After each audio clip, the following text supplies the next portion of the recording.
নমস্কাৰ বন্ধু বান্ধৱীসকল, ৰাজ্যৰ উচ্চ আৰু উচ্চতৰ মাধ্যমিক বিদ্যালয়সমূহত খালী হৈ আছে ৩২,৬৪১টা পদ।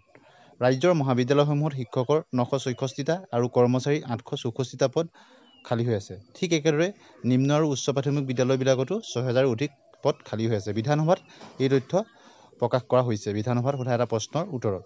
গতিকে আপোনালোকে নিশ্চয় গম পালে যে ৰাজ্যৰ প্ৰাথমিক পৰ্যায়ৰ পৰা আৰম্ভ কৰি মাধ্যমিক পৰ্যায় আৰু কলেজ পৰ্যায়তো শিক্ষক তথা কৰ্মচাৰীসকলৰ যথেষ্ট সংখ্যক পদ খালী হৈ আছে। আপোনালোকে নিশ্চয় দেখিছে নিম্ন আৰু উচ্চ প্ৰাথমিক বিদ্যালয়সমূহত মুঠ ৬,৪১৯টা পদ খালী হৈ আছে। ৰাজ্যৰ ৬১খন উচ্চতৰ মাধ্যমিক বিদ্যালয়ত নাই বিদ্যুৎ। গতিকে অত্যন্ত এটা ভাল খবৰ বুলিয়ে ক'ব লাগিব শিক্ষকৰ প্ৰত্যাশীসকলৰ কাৰণে।